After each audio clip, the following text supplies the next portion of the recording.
Fala pessoal, tudo bem? Vamos aqui à resolução da prova DEFON. Então, sem mais delongas, vamos aqui para a nossa primeira questão de número 21. Nós temos aqui praticamente um capacitor, tá bom? De placas paralelas com área A e distância D entre as placas. Está completamente preenchido com 8 camadas, tá? De materiais, o quê? Dielétricos. Todas com área A e espessura D sobre 8. A constante dielétrica da primeira camada, próxima à placa inferior, é K1 igual a 10. Tá bom? Então, a primeira placa eu vou ter 10, que é exatamente 2 elevado a zero. Beleza? A próxima, o que vai acontecer? E a cada camada de constante elétrica seguinte é a metade da anterior. Então, se eu vou para a próxima camada, eu vou dividir por 2. Então, vai ser 5. Depois, dividir por 2 de novo, 2,5. Dividindo por 2 até eu completar aí essas 8 camadas de materiais dielétricos, que no caso eu vou ter 10 dividido por 2 elevado a sétima. Beleza? Então, até aí tudo bem. Se C0 é a capacitância do capacitor no vácuo, qual a capacitância total C do capacitor com os dielétricos? Tá bom? Então, nós vamos ter que fazer uma capacitância equivalente aqui no caso, né, pessoal? Então, a capacitância ela é calculada por ε0 A sobre D, tá bom? Então, este é o meu valor da capacitância inicial. O que vai acontecer depois, colocando esses capacitores em série? Nós temos que lembrar que em série, capacitor é dado pela soma dos inversos, tá bom? Então, aqui, ó, a soma dos inversos, para eu ter o meu capacitor equivalente, vai ser o somatório de 1 até 8, né? Do inverso, tá? Da capacitância. Então, olha só, eu vou ter, lembrando que a distância entre elas é D sobre 8, tá? Então, aqui eu vou ter o valor de D sobre 8, ε0A. Eu estou fazendo o inverso, né, pessoal? E aqui eu já coloquei em evidência porque eu vou ter um somatório de 1, então eu vou ter 1 sobre 10, depois eu vou ter 2 sobre 10, depois eu vou ter 2 elevado ao quadrado sobre 10, assim sucessivamente até chegar em 2 elevado a 7 sobre 10. Nós vamos perceber que esse 1 sobre 10 que está aqui em todos os fatores, eu posso evidenciá-lo jogando ele para fora, então vou ter 8 vezes 10 dando 80. Tudo bem? E aqui nós estamos tendo uma soma de uma progressão geométrica. Tá vendo? Como vocês podem perceber. E esse valor eu fiz o cálculo aqui, ó. A soma da progressão geométrica vai ser o A1 elevado, que multiplica, né, Q elevado a N menos 1 dividido por Q menos 1. Tá bom? Lembrando que Q seria a razão 2, né? Certo? No caso ali, né, em questão, nós estamos percebendo como foi o inverso, ó, aqui sempre razão 2, ó, aqui multiplicando por 2 e assim sucessivamente, até chegar em 2 elevado a sétima, tá? Então, a razão do inverso aqui é 2, tá bom? Então, eu tenho aqui, ó, 2 elevado à oitava menos 1. Fazendo esse cálculo, a nossa soma deu exatamente 255, ok? Então, voltando aqui, então, nós já substituímos, ó. Então, eu vou ter o valor de D dividido por 80, ε0A, vezes a soma, que é 255. Então, essa capacitância, ela deu exatamente 80 por 255, isolando o termo de εA sobre D, nós tínhamos a capacitância inicial, tudo bem? Então, consequentemente, simplificando os valores, eu vou ter exatamente a capacitância, ela vai nos fornecer um valor de 16 dividido por 51 da capacitância inicial, que não temos resposta para essa questão, por isso foi uma questão anulada, tudo bem? Nós podemos ver aqui todos os itens, né, aqui e não tem nenhum resultado, beleza? Aqui, né, pessoal, eu já tinha feito o cálculo, né, da capacitância dada, né, pelos 8 dielétricos, né, e dada por aquela constante, né, como foi dada aí na questão, tá bom? Eu tinha pulado essa parte aqui, mas acabou que lá em cima eu cheguei a comentar sobre esse ponto. Beleza? Então, primeira questão é da prova, uma questão anulada, não tem o que fazer, nenhum tipo de recurso. Vamos lá para a nossa próxima questão. Continuando, questão de número 22 aqui dessa prova, pessoal. Ela diz o seguinte, ó, nós temos um recipiente cilíndrico contendo um gás ideal que é vedado com um êmbolo móvel de massa desprezível. O êmbolo está sujeito a uma força elástica, tá, de uma mola ideal e a pressão constante do ar interior. Inicialmente, o gás ele ocupa 5 metros cúbicos e a sua pressão vale 100 kPa. Enquanto passa a receber calor de uma fonte externa, expande-se de forma lenta o suficiente para que o êmbolo esteja sempre em equilíbrio de forças. Ponto muito importante citado aqui. Calcule o trabalho realizado pelo gás, sabendo que o volume final no interior do cilindro é de 15 metros cúbicos e a pressão final do gás é de 200 kPa. Despreze a massa do êmbolo. Então vamos lá, pessoal. Aqui foi feito um desenho, né, só para a gente entender as forças que estão atuando ali, que eu vou ter ali a nossa calma aí, a força elástica, né? Eu coloquei ele FE pensando que era força elétrica, pessoal, foi mal. Eu tenho a nossa força elástica ali, a força que o ar está desempenhando, né? Que é a pressão atmosférica, que é a força que o gás está devolvendo, ok? Depois eu vou falar sobre esses volumes aqui daqui a pouco, beleza? Que estão anotados aqui. Em geral, como eu tenho um equilíbrio nessa questão, a resultante força igual a zero, então eu vou ter que pegar a força elástica mais a força do ar, sendo igual à força realizada pelo gás. Força elástica nós sabemos que é K vezes ΔX. A força do ar, pessoal, é pressão vezes a área, né? Força ou pressão é força por área. Então, a pressão atmosférica vezes a área. A força do gás é a mesma coisa, pressão vezes a área. Tudo bem? Então, lembre-se, né, que pressão é força por área. Então, a força é a pressão vezes a área. Beleza? Feito isso, o que é interessante? O meu ΔX, ele seria dado de que forma?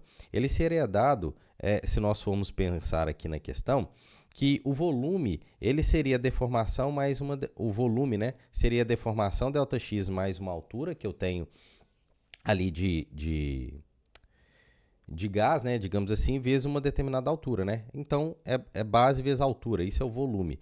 Só que o nosso ΔX, ele seria o volume sobre a área menos essa determinada altura, tá? Que nós temos. É porque é uma comparação que eu tenho exatamente aqui no êmbolo, né? Então, é interessante nós pensarmos o seguinte, que se eu pego exatamente e faço essa substituição do que é o meu ΔX, tá? Que vai ser volume sobre a área menos a altura que sobrou, e aqui eu só copiei os demais valores, eu dividi tudo isso pela área. Então, nós temos K sobre A, né, porque apareceu um sobre A aqui. Aqui cortou a área, aqui cortou a área. Então, sobrou pressão atmosférica e pressão do gás. Então, aqui nós chegamos numa relação que a pressão no gás, ela vai depender daqueles fatores, da pressão atmosférica, que no caso aqui vai ser constante. Eu tenho o K, que é constante, e outros tantos valores que vão ser constantes, tá? Então, é interessante a gente pensar nessa questão como um gráfico, tá vendo? Ó? E dito o que foi dado na questão, tá vendo? Ó? Como nós podemos perceber, na própria questão ela te forneceu alguns valores, como por exemplo, olha só, inicialmente 5 metros cúbicos a 100 kPa e a 15 metros cúbicos é a pressão final de 200 kPa. E nós exportamos isso neste gráfico, como vocês podem perceber aí, ó, beleza?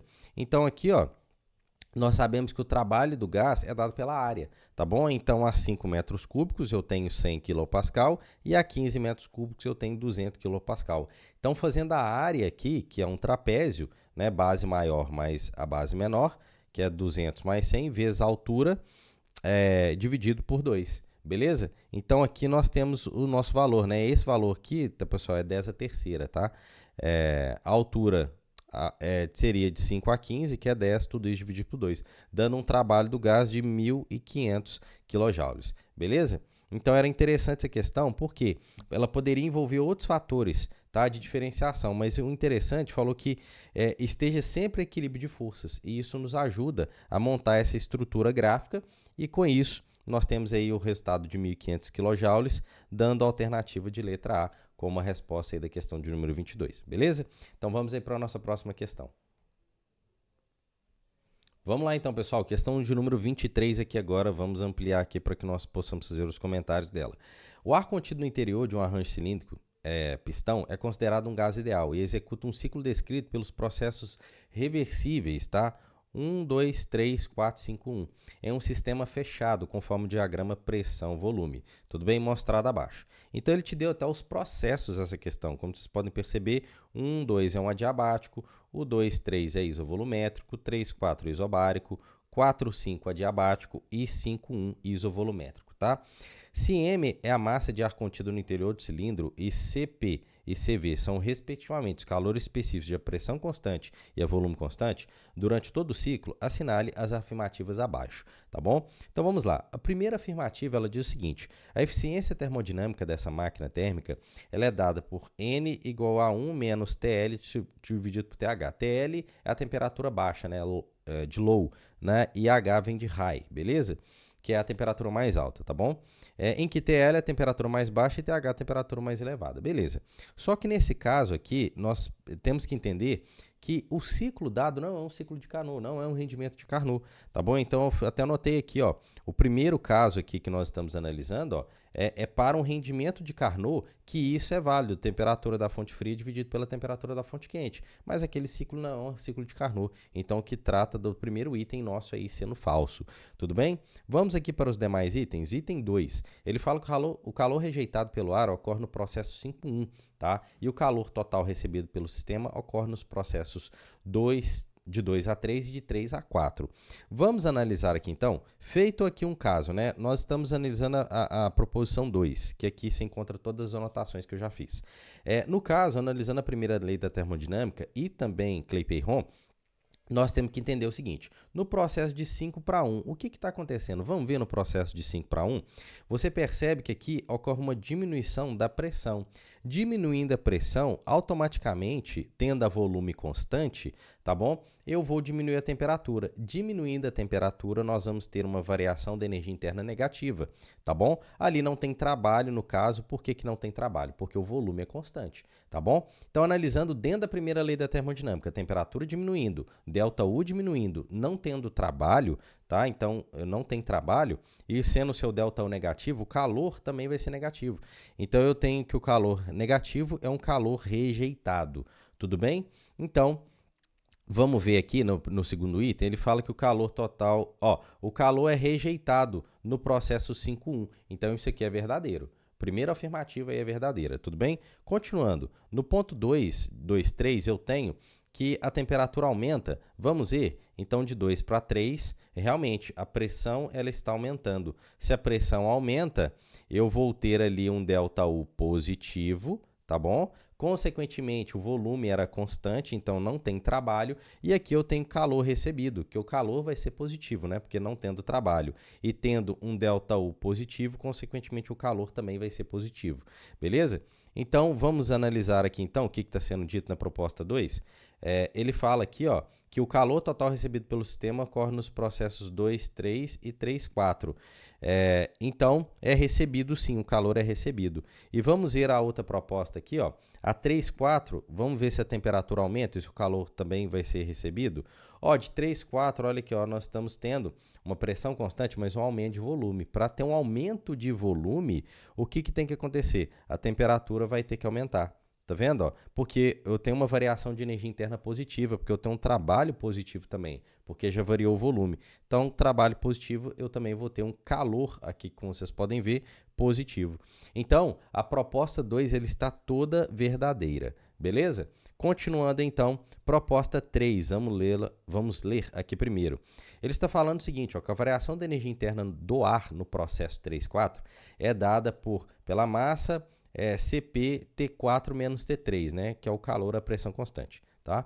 Em T4, a temperatura do estado 4, T3, a temperatura do estado 3. Vamos ver? Nós afirmamos aqui que é uma alternativa falsa, tá, pessoal? Por quê?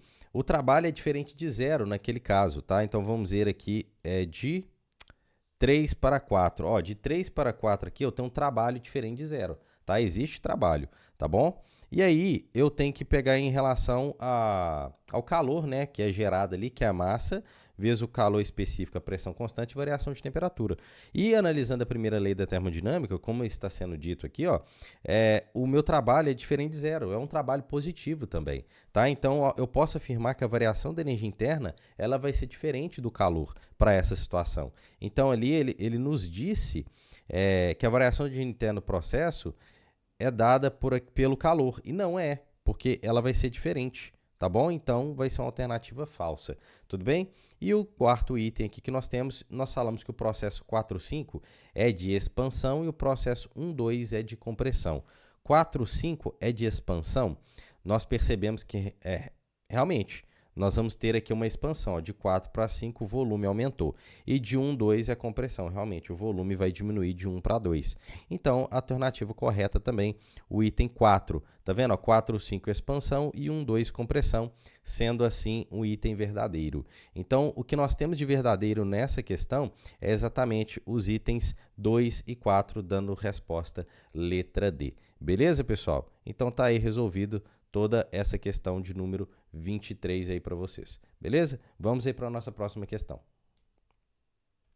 Próxima questão, questão de número 24, ela diz o seguinte: é uma praça de máquinas, né, de um navio da mercante, uma bateria de tensão constante igual a 120 volts alimenta um circuito responsável pelo acionamento de uma bomba centrífuga, acoplado por um motor elétrico. O motor elétrico é representado por uma resistência de 5 ohms, tá bom? É necessário que o eixo do motor gire uma rotação angular ômega para acionar a bomba. O motor tem um rendimento de 80% e fornece uma potência mecânica relacionada ao torque tal.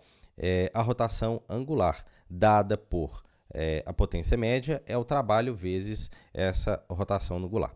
Sabendo que o torque exigido é constante e ele é igual a 2 newtons por metro, determine a rotação angular do eixo do motor em radianos por segundo. Beleza, dado aqui alguns valores para essa questão, é bem tranquila. Por quê? Aqui nós temos praticamente, deixa aqui do lado, aqui já dá para ver tudo. Eu tenho a tensão, o produto da resistência vezes a corrente. E aqui a resistência é 5, então nós encontramos uma corrente de 24 amperes. Beleza? Então quer dizer que a nossa potência total ela vai ser dada por 120 volts vezes a corrente de 24 amperes. Eu tenho 2.880 watts. Só que a potência do motor é 80% da potência total. Então pegando 80% daquele valor de 2.000, aqui eu escrevi errado, hein, pessoal?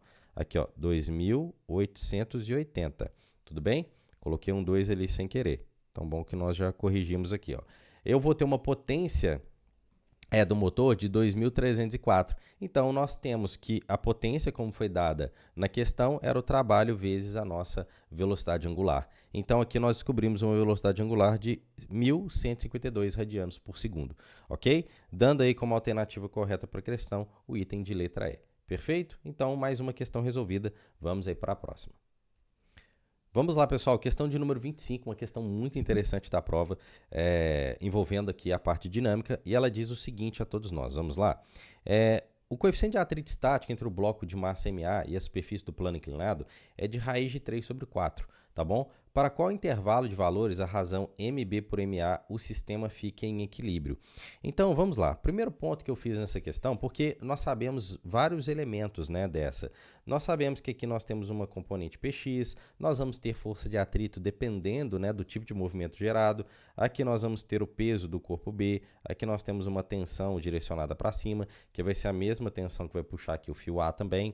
Enfim, seria interessante fazer todos os cálculos aqui de componentes como Px, Py, tensão e por aí vai, força de atrito. E foi isso que eu já fiz aqui inicialmente. Então, olha só, eu já fiz todos os cálculos. A Px é a massa de A, gravidade e o seno de 30, né, que é meio. Então, a Px vai ser o valor de 5 MA, tudo bem? A Py é igual a normal, que é a massa, gravidade e o cosseno do ângulo, né? Cosseno de 30, raiz de 3 sobre 2. Fazendo o cálculo, eu tenho um Py normal que equivalem a 5 raiz de 3 MA. Tudo bem? No caso da tensão, ela é igual ao peso do B. Então, o peso do B vai ser 10, que é a gravidade, vezes a massa dele, que é MB. Ok? Considerando a gravidade como 10, tá, pessoal? A força de atrito, nós sabemos que ela é calculada por μ vezes a normal. Então, o coeficiente de atrito, a questão nos forneceu que era raiz de 3 sobre 4, e a normal é igual ao Py, que é 5 raiz de 3 MA. Então, nós temos uma força de atrito, como vocês podem perceber, que ela nos forneceu um valor de 15 MA sobre 4. Beleza? Então, vamos lá. Nós temos duas situações a serem apresentadas. Eu tenho um primeiro caso e um segundo caso. Por que dois casos? Porque o primeiro, eu tenho aqui, como vocês podem perceber, uma tensão igual a Px mais Φ. Vamos analisar esse caso, que seria o seguinte: para ter uma Px mais Φ, para ter uma força de atrito aqui descendo, né, junto à componente Px, eu vou desenhar aqui, Px para baixo mais a Φ para baixo, eu tenho que entender que o meu corpo, a tendência dele é quando ele sobe. Então, quando ele tende a subir, seria o quê? Seria um caso que a massa de B ela teria que ser maior do que a massa de A, tá bom? Então, nessa situação, para uma tendência do corpo subir, eu teria que a tensão seria Px mais Φ. Então, a força de atrito, ela seria 10 MB, né? Isolando a força de atrito, eu tenho a tensão, que é 10 MB, e o Px passou para o outro lado, subtraindo, vai ser menos 5 MA. E aí, o que acontece? Dividindo, né, ou até mesmo, nós temos que entender que este valor aqui, ele não pode ser maior do que a própria força de atrito estático máxima que nós calculamos. Então, a força de atrito estático máxima é 15 MA sobre 4. Então, ela poderia ser menor ou igual, como vocês podem perceber ali, tá bom? Então, o valor da força de atrito, que é 10 MB menos 5 MA, tem que ser menor ou igual do que a 15 MA sobre 4. Fazendo aqui os cálculos da questão, né, multipliquei tudo por 4, simplifiquei, nós chegamos em 8mb menos 4ma igual, menor ou igual que 3ma. Fazendo a razão de mb sobre ma, nós chegamos que ele tem que ser um valor menor do que 7/8. Beleza, pessoal? O segundo caso, ele está explicitado aqui ao lado, tá bom? No segundo caso, nós teríamos aqui que a tensão mais a força de atrito vai ser igual a componente Px. Qual caso seria esse? Vamos analisar aqui, então. Vai ser o seguinte, ó. Como que é? Ó, tensão mais a força de atrito. Então, a tensão está para cima e a força de atrito também está para cima. Então, seria o Px aqui para baixo. Que situação daria essa? Uma situação da massa de A sendo maior do que a massa de B, tá bom? Aí sim, o sistema tenderia a descer e a força de atrito oposta ao movimento, beleza? Então, isso nós chegamos em qual situação? Isolando a nossa FAT aqui, eu vou ter a Px, que é 5ma, jogando a tensão para o outro lado, subtraindo, eu vou ter menos 10mb, como vocês podem perceber aí, tudo bem? Então, eu tenho que esse valor de 5ma menos 10mb, ele tem que ser menor ou igual à força de atrito estático máximo. Tá vendo? Então, multiplicando tudo por 4, fazendo as subtrações, fazendo as simplificações, eu chego em 4ma menos 8mb, sendo menor ou igual a 3ma. Então, isolando a razão ma por mb, eu tenho um valor maior ou igual a 1/8. Então, nós temos um intervalo, né? A nossa alternativa é um intervalo que está entre 8º e 7/8, beleza? Que se encontra, como vocês podem perceber aí, na letra E. Beleza, pessoal? Então, questão de número 25, alternativa correta, letra E. Vamos aí para a nossa próxima questão, galera. Vamos lá então, pessoal, questão de número 26, com certeza uma das questões mais complicadas aqui da prova. Questão muito difícil, envolvendo vínculo geométrico, cálculo, é uma questão trabalhosa. Então, vamos lá. Aqui ela diz o seguinte, ó, vamos aqui, ó. A figura 1 mostra um instante qualquer do movimento de dois blocos idênticos com massas iguais e formato cúbico. Elas se ajustam sem folga, né, na guia e podem se mover em linha reta sem atrito. Então, o que vocês podem perceber? Como essa linha, né, essa guia, ela não vai ser alterada, né? Se esse corpo sobe, o outro corpo tem que vir para a direita, mas sempre mantendo uma regularidade, olha só. Sempre mantendo aqui um ângulo de 90 graus. Tá? Lembrando que a hipotenusa sempre vai ser o comprimento L ali do fio, que está ligando aqueles dois blocos. Tá? Então, bem interessante essa questão. Por isso que a gente tem um vínculo geométrico aqui ao lado, que sempre vai ser a coordenada x elevado ao quadrado mais a coordenada y quadrado, sempre vai ser igual a 1. Como, por exemplo, aqui no caso, ó, eu tenho uma coordenada que ela vale em y 0, né? Ou até mesmo pensando desse corpo aqui, ó. A coordenada dele é x e o y vale 0, mas x ao quadrado mais y quadrado tem que dar 1. Certo? Porque o x já vale 1, tá?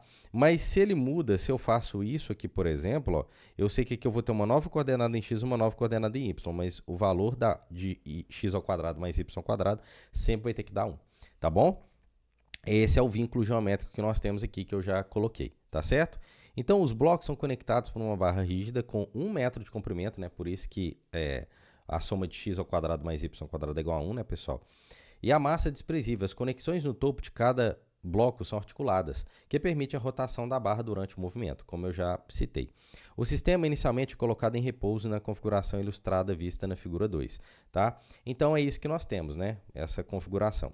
O bloco da direita é lançado na direção y com velocidade de 2. Então nós entendemos que até a velocidade inicial que eu tenho aqui, ó, que praticamente em alguns pontos aí nós vamos comentar dessa questão, nós vamos ter uma velocidade inicial aqui, ó, de 2 metros por segundo, tá? Não quero atrapalhar aqui o que eu já tinha escrito, mas vamos colocar aqui que eu não deixei esse dado aqui explícito, tá bom? Então, continuando, é movimentado o outro bloco na direção do eixo X. Escrevendo as equações de conservação, então aqui ele te dá um parecer, o que você deve fazer, ó. Escrevendo as equações da conservação de energia mecânica e do vínculo geométrico do problema, aqui, ó.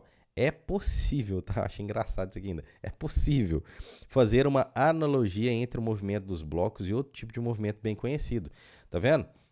Assinala a alternativa que mais se aproxima do tempo necessário para que o bloco da esquerda chegue à extremidade da direita.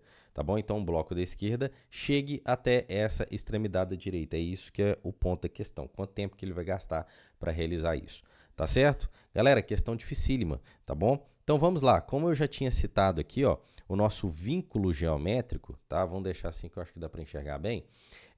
qual que é a ideia inicial? Nós temos dois vínculos, um que é x ao quadrado mais y ao quadrado igual a 1, e outro que é a velocidade na componente y, ela pegando ali o vínculo geométrico entre velocidade e posição. Tá? Nós sabemos que a velocidade Vy ela vai ser menos x sobre y vezes a velocidade Vx. Esse é o vínculo entre velocidades e posição, tá bom? Entre x e y. Por que é negativo? Porque é como se a gente pudesse, né, o eixo x, eu vou dotar o y, né, ele correndo para cá e o y para cima. Tá bom? Aqui ele deu uma coordenada, mas a coordenada aqui que vai mais sentido na questão aqui para nós, por isso que ele deu negativo, né? Porque o movimento ele pode ir e voltar, né?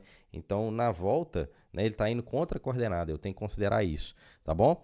Então, beleza. Aqui, fazendo, né, uma derivação daquele vínculo, né, em função do tempo, a derivada de x² vai ser 2x, mas eu tenho que derivar x em função do tempo. A derivada da posição em função do tempo nada mais é a velocidade. Mas eu tenho que derivar y, né, em função do tempo, e eu também a derivada de y², né, pessoal, vai ser 2y, e a derivada de y em função do tempo, né, porque aqui é tipo uma regra da cadeia, né, vai ser vy, tá bom? Que é a velocidade, né, de y em função do tempo, tá? Beleza, isso tudo aqui tem que ser igual a zero.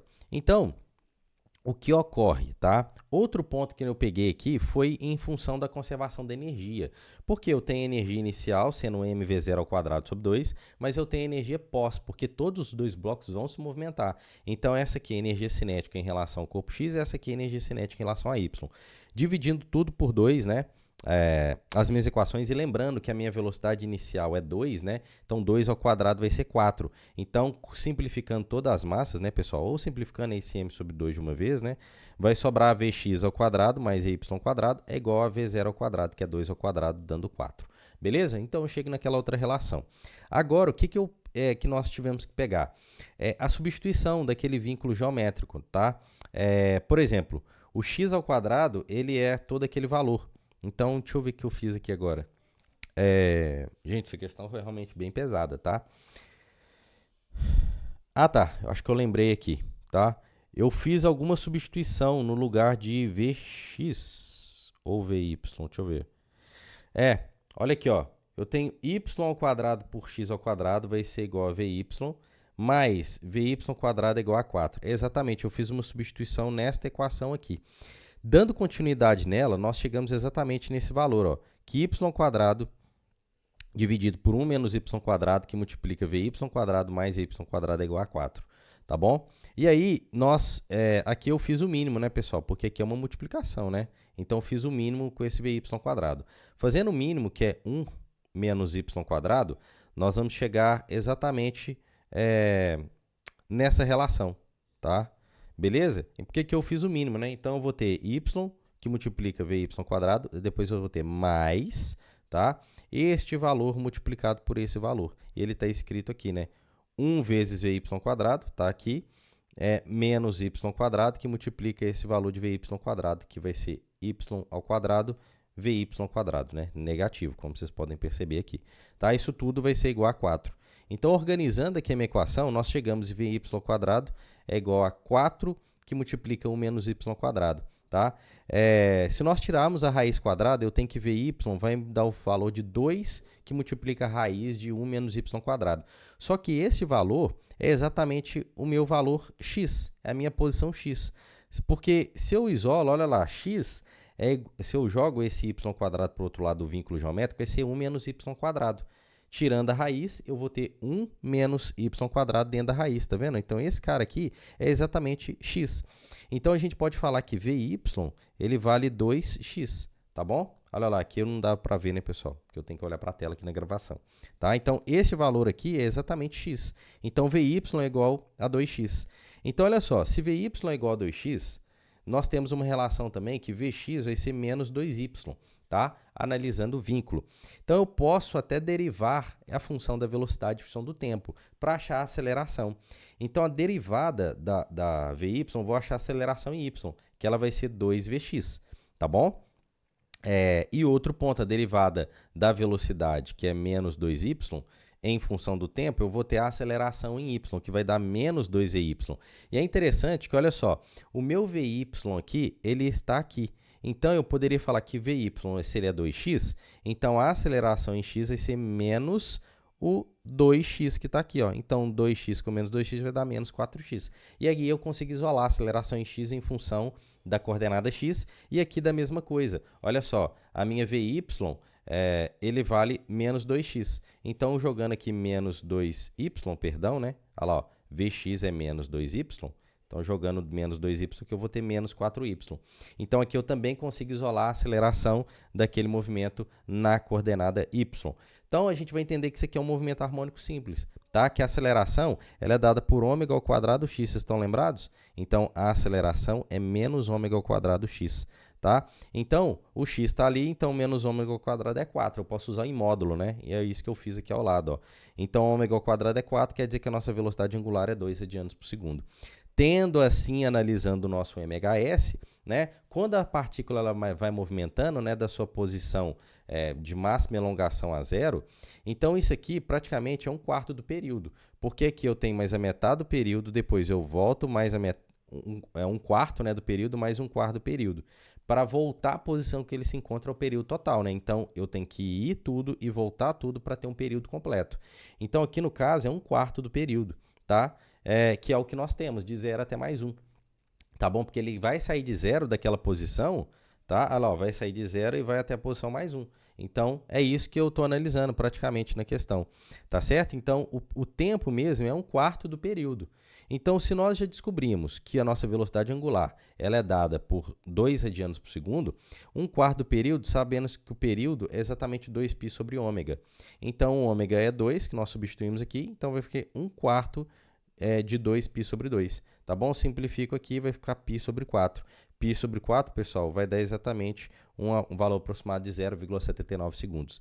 Questão muito pesada mesmo, tá bom, pessoal? E nós temos aí como item correto para essa questão a letra A, tá certo? Então, essa foi a questão de número 26 da prova alternativa correta aí, letra A, beleza? Vamos aí para a nossa próxima questão. Questão de número 27 aí, pessoal. Questão bem interessante e difícil também, porque vai analisar centro de massa, Y do centro de massa, enfim. Vamos lá. A corda AC é inextensível e possui 4,5 metros de comprimento e 3 kg de massa uniformemente distribuída, tá bom?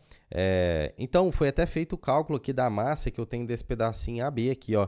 Então, como a questão me falou, é 3 kg o total para 4,5. Só que como eu estou usando só 2,5, né? A corda AB vale 2,5, então achei uma certa massa para aquele pedaço, que é 5/3 de quilograma, ao invés de ser 3 quilos, né? Ela vale 5/3, tá bom? E para eu achar o restante, né, da massa que eu tenho do pedaço BC, é o total 3 menos o pedacinho AB que nós já encontramos, que é 5/3. Então, 3 menos 5/3 vai me dar uma massa do pedaço BC de 4/3 de quilograma. Beleza? Então, até aí, tranquilo. O fio é puxado lentamente para baixo em sua extremidade livre até AB forme um ângulo com a vertical e cuja tangente vale 3/4, né? Um valor clássico aqui, eu vou até anotar aqui, ó, tangente igual a 3/4. Se a tangente é 3/4, consequentemente o seno é 3/5 e o cosseno vale 4/5, tá bom? Então, este é o ângulo formado, que está aqui, ó, o ângulo θ, tá bom? Vamos lá. Continuando, as porções AB e BC podem ser consideradas sempre retilíneas, tá? A corda fica em repouso quando atinge a posição final mostrada na figura abaixo. Então, até aí tudo bem. O fio é puxado lentamente para baixo, sua extremidade livre AB, que forma um ângulo vertical com a tangente é 3/4. As porções AB e BC podem ser consideradas sempre retilíneas, né? Então, gente, eu copiei isso aqui de novo. Foi mal, essa parte do texto aqui, ela está aqui também. Desculpa. Eu já tinha lido. Ok. Então, vamos lá. A corda fica em repouso quando atinge a posição final mostrada abaixo. Tudo bem. O trabalho é realizado pela força que puxa o fio vale. Então, vamos lá. Analisando aqui a questão, eu já fiz até alguns desenhos, né? E fazendo toda a parte trigonométrica da questão, sabendo que era um ângulo θ, eu descubro que esse pedaço de A até B ele vale 2 metros, tá, pessoal? Que eu até projetei ele aqui. E de B até C, porque toda essa parte aqui eu também vou ter 2 metros aqui. Só que o Y do centro de massa, né? Ele vai ser 1 metro. Tá? Então, o centro de massa vai ser 1 metro. Totalizando de A até esse ponto aqui, 3 metros, tá bom? Então, eu fiz todas as relações aqui, como vocês podem perceber, ó. Peguei aquele triângulo, né? Olha lá, ó, esse pedaço aqui, ele vale 2,5, como vocês podem perceber, que eu chamei de x, tá bom? E ali nós encontramos o nosso x igual a 2 metros, tá vendo? Eu realizei cosseno, né? Cosseno vai ser o cateto adjacente pela hipotenusa. X sobre 2,5. Encontramos aqui o valor de x igual a 2 metros. Beleza? Então, o y do centro de massa, né, inicialmente, lá em cima, o centro de massa é até fácil, né? Ele vai ser... Se eu tenho a medida 2,5, ele vai dar 2, 1, se eu não me engano. Mas aqui ele vai ter uma certa diferenciação, quer ver? Porque o trabalho pedido nessa questão ele vai ser dado pela variação da energia cinética. O trabalho é o trabalho do peso mais o trabalho que eu estou puxando, né, de um operador. Né? Só que a variação de energia cinética é zero, porque inicialmente estava zero o meu sistema e depois também vai ser nula a velocidade. Então, o trabalho do operador vai ser menos o trabalho do peso.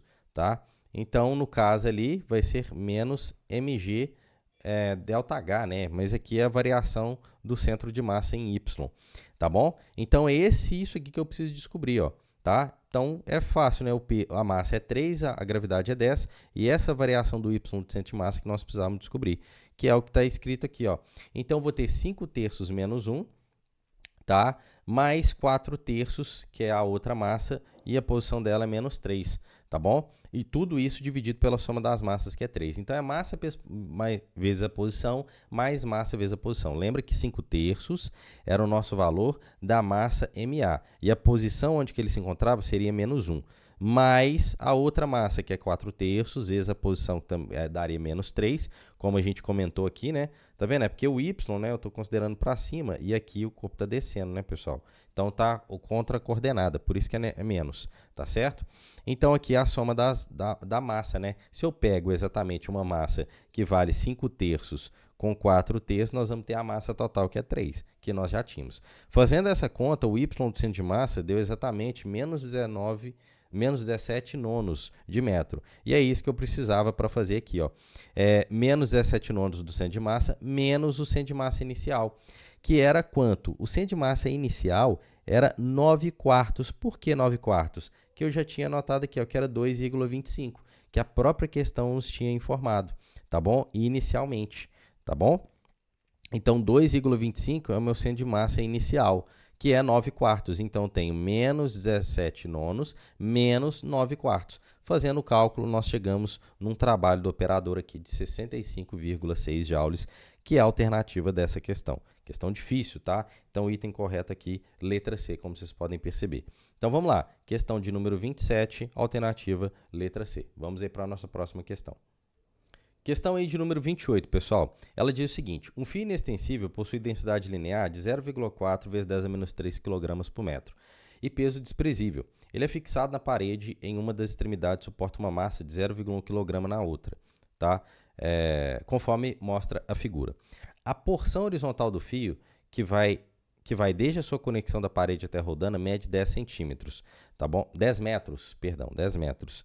No instante t igual a zero, uma força externa variável no tempo com intensidade F igual a 0,01t² mais 0,2t em unidade do sistema internacional. É direcionada verticalmente para baixo e começa a agir sobre o bloco, que se mantém em repouso.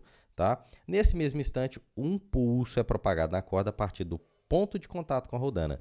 Nossa pergunta é o intervalo de tempo para que o pulso chegue à extremidade da corda presa na parede vale. Então, aqui nós temos uma análise dessa questão, que é a tensão, ela vai ser a força F produzida mais o peso do corpo, tá bom? Então, ele já tem um peso, então a tensão suportada aqui vai ser a força F que eu estou puxando mais o peso, tá certo? Então, é uma situação aqui inicialmente de equilíbrio, né? Como a própria questão nos forneceu aqui. Porque ainda fala que mantém em repouso. Tendo isso, nós vamos descobrir a tensão, que é a força que vale 0,01t² mais 0,2t, mais o peso que vale 1, tá bom? Então, utilizando a equação de Taylor, nós sabemos que a velocidade é a raiz da tração, né, dividido pela densidade linear. Tá? Para quem não lembra, velocidade é a raiz da tração dividido pela densidade linear. Então, essa é a nossa tração. E aqui está a nossa densidade linear, que a questão nos forneceu. Pegando esse 0,4 vezes 10 a menos 3 e jogando para cima, pessoal, nós vamos chegar em 25t² mais 500t mais 2.500. Colocando 25 em evidência, nós vamos chegar nesse valor, né, de 25t² mais 20t mais 100. Vindo para cá, ir ajustando todo o cálculo, como eu vou tirar a raiz de 25, deu 5, e a raiz dos outros fatores, ó, lembrando que isso aqui é um produto notável, né? É o quadrado primeiro mais 2 vezes o primeiro vezes o segundo mais o quadrado segundo. Então, é t mais 10 ao quadrado. Como ele está dentro do radical, eu vou ter 5 somado, que multiplica t mais 10. Então, aqui, eu posso fazer a distributiva, eu vou ter 5t mais 50. Aqui eu tiro, como nós sabemos, né, que v igual a v0 mais at, então eu vou tirar a velocidade inicial é 50 e a aceleração vale 5. Então, eu extraí os dados exatamente da nossa função da velocidade, beleza? Então, aqui, como ele está querendo saber o tempo, nós podemos ir aonde agora? Na distância, né? Distância igual a velocidade inicial, tempo elevado ao quadrado, aceleração, tempo ao quadrado sobre 2. Substituindo a distância foi os 10 metros, que foi dada na questão, a velocidade inicial é 50 e a aceleração é 5. Fazendo aqui o cálculo, nós chegamos numa equação que o tempo elevado ao quadrado mais 20t menos 4 é igual a zero. Fazendo aqui Bhaskara e depois isolando o tempo, né? Não podemos usar um valor negativo, né, pessoal? Porque não daria certo, né? O tempo negativo. Então, nosso tempo vai ser menos 10 somado com a raiz de 104 segundos, beleza? E esse vai ser o resultado da questão, dando aí como item correto a letra E. Tudo bem? Então, questão aí bem legal, com bastante cálculo toda a prova, né, pessoal? Beleza? Então, tá aí a questão resolvida, 28, letra E. Vamos aí para a nossa próxima questão. Questão de número 29, ela diz o seguinte: nós temos duas fontes sonoras pontuais que se movem em trajetórias circulares concêntricas de raio 1 e raio 2, com o raio 2 sendo maior do que o raio 1. Aqui está representado, então essa aqui vai ter o meu raio R1 e a outra aqui vai ter o meu raio R2, a maior, tá bom? Ele emite ondas de potência constante, de mesma frequência, tá, pessoal? Suas velocidades angulares constantes valem W1 e W2, com W2 igual a 1,01 de W1. Um observador no centro da circunferência percebe. Então, ele está falando que a velocidade angular é um pouquinho maior, bem pouco mesmo, tá? Primeiramente, essa questão, nós não temos um efeito Doppler, tá, pessoal? Tem que ficar atento a isso aí. Não é um efeito Doppler, tá? Porque não tem velocidade relativa de afastamento nem aproximação, tá certo? Isso é um ponto a ser analisado. Outro ponto importante que é a intensidade ali delas vai ser sempre constante. Porque imagina que a fonte F está aqui, ela vai emitir sempre aquela mesma intensidade em relação à pessoa que está no centro. Se ela tivesse aqui, vai ser a mesma coisa, não vai alterar nada a posição de onde que ela se encontra, tá bom? Outro ponto importante também que fala, né, durante as questões sobre o batimento.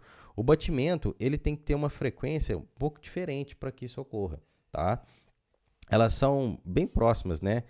E aqui está falando que as frequências são iguais. A frequência tem que ser diferente para ter um batimento, tá bom? Então, não vai rolar nessa questão, porque eu estou falando que as frequências são as mesmas, tá certo? Então, um som de volume oscilante com frequência de batimentos, não tem batimento nessa questão, gente, não tem frequência de batimento, tá? A potência ela é constante, a distância, né, ela vai ser sempre a mesma, então todos os valores aqui, ó, vão ser praticamente constantes, tá? Então, o que vai referir a realmente o item correto, olha lá, o som oscilante tem uma frequência cuja relação depende desses valores? Não, a frequência é a mesma, tá? A questão falou de mesma frequência. Então, o som com as intensidades sonoras constantes, como a gente falou aqui, ó, intensidade sonora ela é constante, tá? A potência é a mesma, a área também ali de atuação vai ser a mesma, tá bom? E com frequências iguais às das fontes. Pronto, que é o que já está sendo dito no próprio texto da questão. Então, aqui, alternativa correta, gabarito, letra D da questão 29, beleza? E está aqui algumas partes, detalhes aí que nós podemos colocar nessa questão. Então, vamos aí para a próxima. Bora lá. A questão de número 30, ela nos diz o seguinte: um observador parado em um ponto de ônibus vê um veículo se movimentar em uma via, porém tem a sensação de sua roda gira no sentido contrário ao seu movimento. Este fenômeno deve-se ao fato que a visão humana atualiza a imagem captada em intervalo de tempo discretos de 1 sobre 20 segundos, em vez de perceber um movimento contínuo ao longo do tempo. Então, o que ele está dizendo? A nossa visualização, né? Imagine que você tem uma roda aqui. Inicialmente, vou até fazer aqui para ela fixar. Aqui você tem uma roda. Então, inicialmente, você vê algo aqui. Como você está atrasado em ter em 1 sobre 20 segundos, a outra visualização sua um pouquinho para trás. A outra vai ser um pouquinho para trás. E assim sucessivamente, tá vendo? Então, acaba que você enxerga aqui. Depois, é como se você desse menos do que uma volta. Depois, é como se você desse menos que uma volta de novo. Depois, menos de uma volta. E assim sucessivamente, tá? Então você pode até pensar, né, que poderia ser valores, né, que vão estar ferindo em 1 sobre 20 segundos, tá bom? Esse deslocamento, até a questão fala aqui que é π sobre 9, tá? Então é como se você sempre estivesse retrocedendo π sobre 9, π sobre 9, π sobre 9. É como se tivesse uma volta completa menos π sobre 9, tá? É como se você tivesse aqui, ó, uma volta completa e volta π sobre 9. Aí você faz outra volta completa e volta π sobre 9. E assim sucessivamente, tá? Porque a volta completa é como se fosse aqui, né? Aqui e volta π sobre 9. Então, sempre você vai encaixando dentro dessa visão, essa questão, tá? Tanto que aqui eu fiz até uma equação, né? Que o ângulo varrido, ele sempre vai ser os seus... vamos supor, se fosse uma volta completa, né? Seria 2π vezes 1, né? Enfim, aqui é só para a gente ter uma visualização melhor da questão, tá? Menos π sobre 9, né? Que é o tanto que ela recua. Tá bom? Então, eu aproveitei já para comentar sobre isso. Pode-se, portanto, notar que a roda parada, girando lentamente no sentido correto, ou até mesmo girando no sentido oposto ao real. O observador, ao voltar a sua atenção a um ponto da superfície externa do pneu, percebe uma nova posição angular nos tempos de 1 sobre 20 segundos, como se houvesse realizado um deslocamento de π sobre 9 no sentido contrário ao real. Tá vendo? Então, como se fosse voltando, né? A roda vai girando para frente e é como se nós estivéssemos tendo uma visualização atrasada, né? Vamos lá. O raio do pneu é de 18 centímetros e o veículo está em movimento retilíneo uniforme com a velocidade máxima de 108 km por hora, que seria 30 metros por segundo. Utilize π igual a 3 e marque a opção que corresponde à velocidade do veículo. Então, o que nós realizamos aqui ao lado, pessoal? O giro do pneu, como nós comentamos, né, ele vai ser N que multiplica 2π menos aquele deslocamento contrário, que era π sobre 9, tá certo? Então, como π é igual a 3, né, aqui vai ser 6, então, né, então vou ter 6N menos 1/3, né? Como o π é 3, né? Então 3 dividido por 9 dá 1/3. Só que a distância percorrida, ela depende do raio da roda vezes o tanto que você movimentou angularmente falando, tá? Então o raio é 0,18 metros e vezes o ângulo varrido, só que o ângulo varrido ele está aqui, ó, que vai ser 6N menos 1/3, tá? Então, fazendo o cálculo, né, e multiplicando os valores, eu vou ter exatamente 1,8N menos 0,06, e é uma distância que tem que ser dada em metros. Pronto, nós sabemos que velocidade é distância por tempo, tá vendo? Então, deixa eu fechar mais um pouquinho aqui para a gente ir exatamente ao ponto da questão. Pronto, velocidade é distância por tempo. Então, a distância é exatamente esse valor de 1,08N vezes 0,6, no intervalo de tempo dado, que a questão falou que era 1 sobre 20. Tá bom? Então, fazendo o cálculo, nós chegamos nesse valor em metros por segundo, que é 21,6N menos 1,2. Só que ao multiplicar esse valor por 3,6, eu vou passar para quilômetros por hora, tá? Eu fiz um teste, tá? Pessoal, isso aqui é uma equação geral que nós chegamos, tá bom? Mas se eu jogo um N igual a 2, dá um valor maior do que as alternativas, então não tem como. Então quer dizer que eu fiz exatamente uma volta, né? Então N igual a 1. Substituindo N igual a 1 aqui, você vai ter 77,76 menos 4,32. Então, você chega exatamente em 73,44 km por hora. E a gente vê as alternativas e, realmente, nós temos a alternativa aqui no item de letra D. Então, questão 30, letra D, ok? Vamos aí para a nossa próxima questão. Vamos lá, pessoal, questão de número 31. Ela diz que uma espira condutora circular está inserida em um campo magnético uniforme que varia linearmente com o tempo. E ela está sendo dada aqui pela equação, ó. O campo vai ser o campo inicial mais alfa ao quadrado t, tá? Em que o campo inicial é negativo, ou menor do que zero, né? E alfa são constantes e k é o vetor unitário na direção do eixo z. Tudo bem? A espira está contida no plano z igual a zero. Com base nas informações, assinale a alternativa correta. Então, vamos lá. Há um momento em que a corrente induzida na espira é nula, então nós vamos ver exatamente esse cálculo dado. Olha só, se nós entendermos, né, que o fluxo magnético ele é dado pelo campo vezes a área, aqui eu coloquei o quociente de θ, mas ele vai ser 1. Tá? Então, a área é um valor constante, tá bom? Então, nós podemos pensar no seguinte, que Nossa, gente, me fugiu aqui.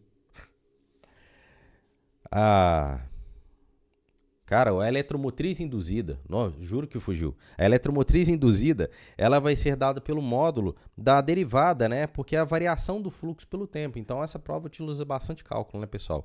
Então, vai ser a derivada do fluxo em função do tempo. Tá bom? Se você faz isso, você entende que a sua área, né, ela é uma constante. Então, você mantém a constante e deriva apenas o campo, né? Então, quando você faz a derivada de uma constante, de um valor, né, igual, por exemplo, o campo vezes a área que nós estamos derivando aqui, que é a derivada do fluxo, então a área é a constante. Então, você isola ela, que vai ser π quadrado, ó, πr ao quadrado, e nós estamos derivando aqui o campo em função do tempo. Então, derivando o campo em função do tempo, o que é o campo? O campo ele é dado pelo campo inicial mais alfa quadrado t. Então, a derivada de constante é zero, tá? A derivada, então, lembrando, né, esse valor aqui ele repetiu, tá? Porque aqui eu já estou fazendo o cálculo. A derivada de alfa quadrado t vai ser alfa quadrado, né? Porque a derivada, você copia este valor e deriva em função do tempo, a derivada de t igual a 1. Então, sobrou alfa ao quadrado. Então, a gente percebe o seguinte, que nós temos algumas constantes nessa questão. O π é uma constante, o ρ é uma constante e o alfa também é uma constante.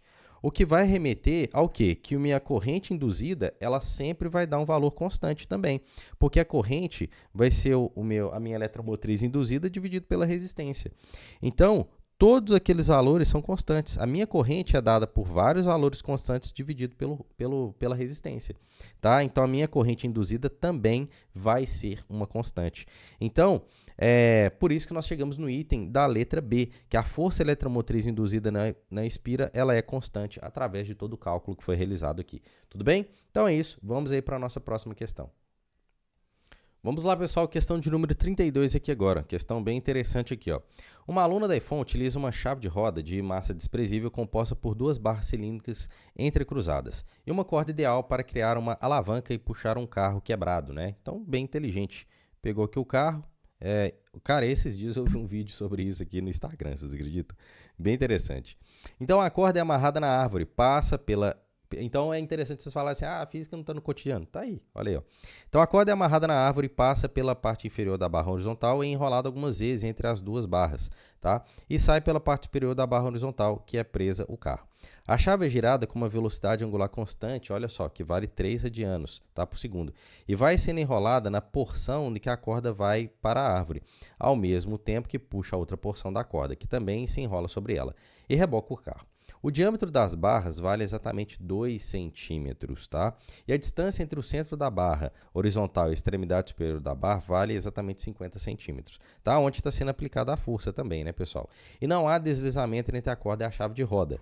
Pois bem, no instante representado na figura exibida na vista lateral, a chave de roda, a força que gira a barra é paralela à corda e vai na direção da árvore e está sendo aplicada na extremidade superior da barra vertical e a corda está na horizontal. Tá? Então, aqui você tem a cordinha passando aqui, né, de um lado para o outro e a força F sendo aplicada aqui em cima. Tudo bem?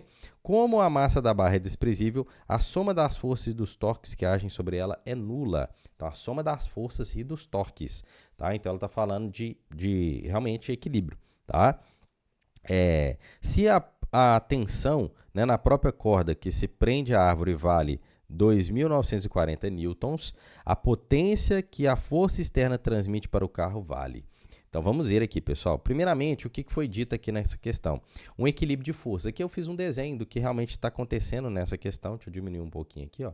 Ou posso aumentar mesmo, não tem problema não. Vamos deixar desse tamanho aqui, ó.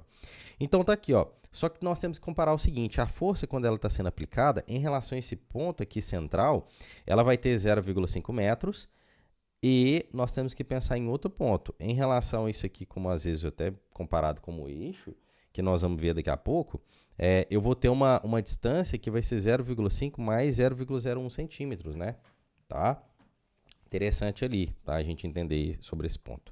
Enfim, essa aqui é uma tensão, né? Aqui eu tenho a outra tensão e aqui eu tenho a força F aplicada. Então, uma das tensões vale 2.940, não sei a outra, né? Que vai ter, porque tem essa distância de braços de alavanca. Então, a força F mais aquele valor vai ter que ser igual à tensão. Isso aqui é minha situação de equilíbrio. Agora, eu tenho que analisar o momento, que é o torque, tá? Que vai ser envolvido aqui nessa questão. Tudo bem?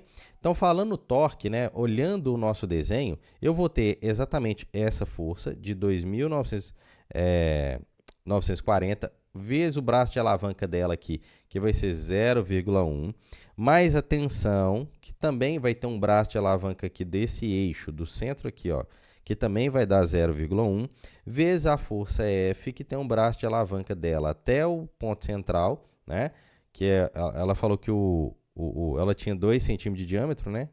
Então, gente, isso aqui tem metro, né? Tem centímetro não, cabeção. Isso aqui é 0,01 metro, tá? Desculpa.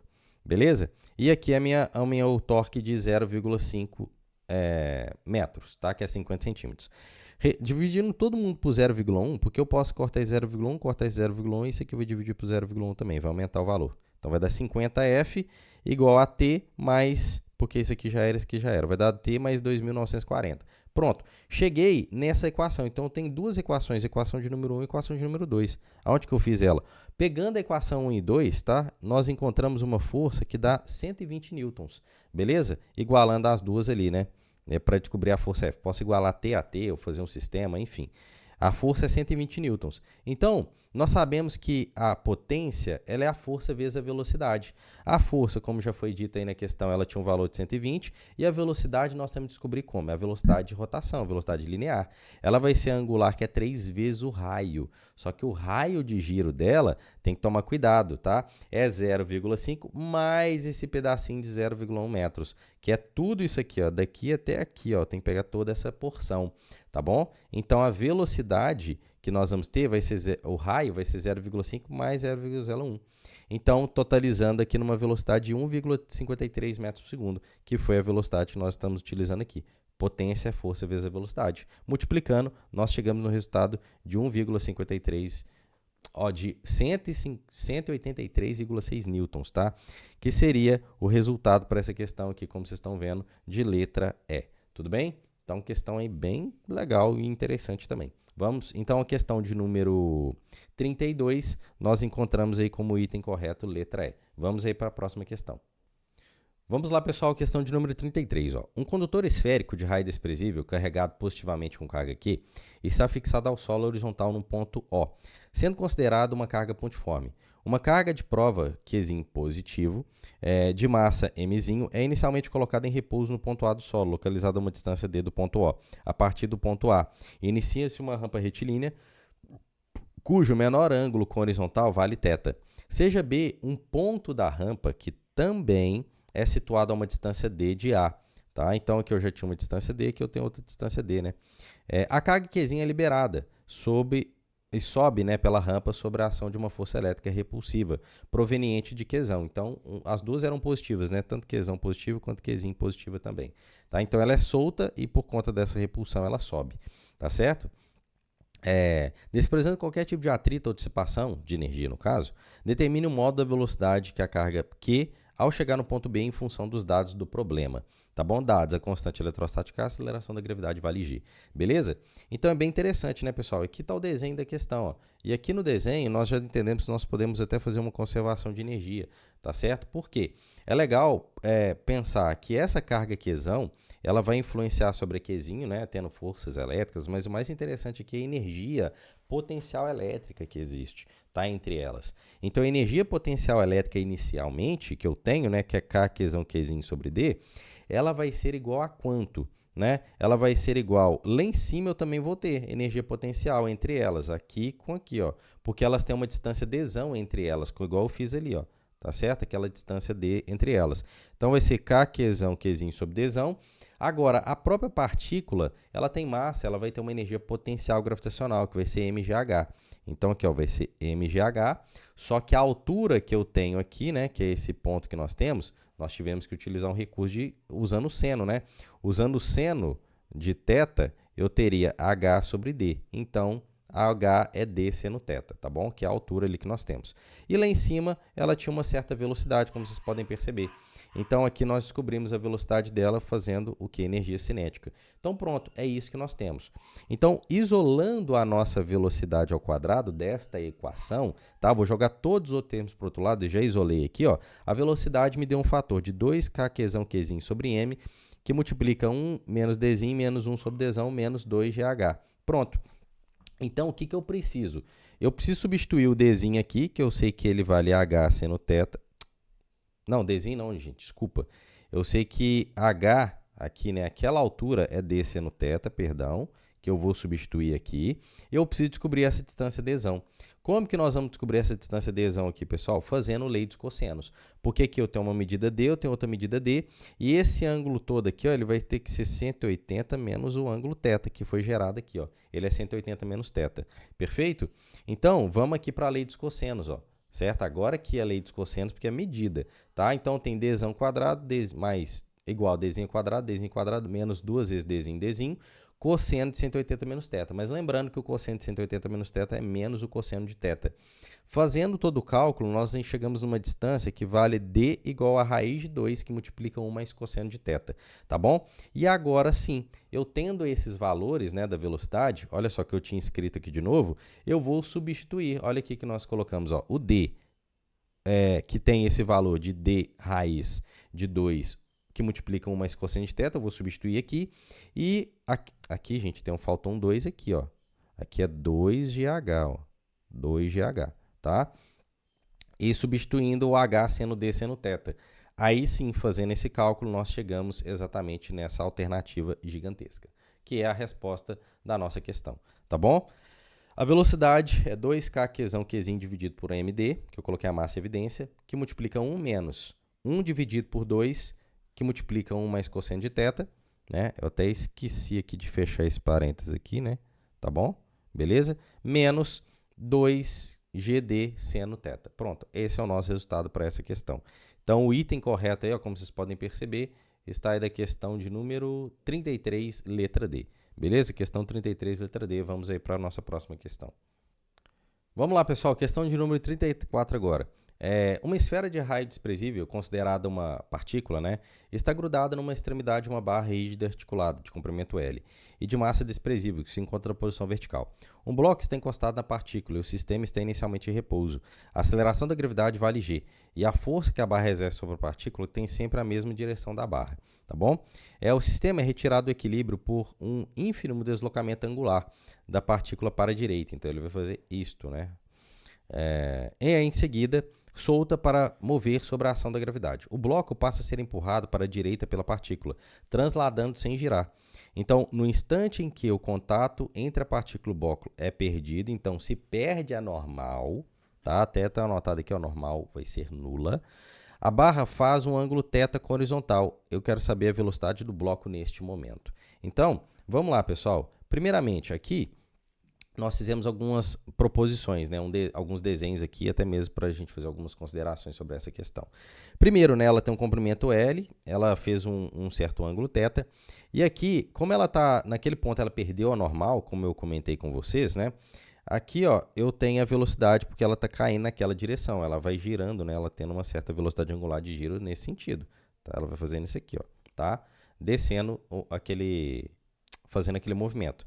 Então, aqui foi gerado um ângulo θ, né? Porque aqui é 90 menos θ, que vai ser θ. Então, decompondo aqui em Vy e em Vx, a minha Vx ela vale V seno θ, tá? A minha Vy vale V cosseno θ, tá bom? E em função daquela velocidade V, que ela tem que ser perpendicular ali àquele ponto, tá?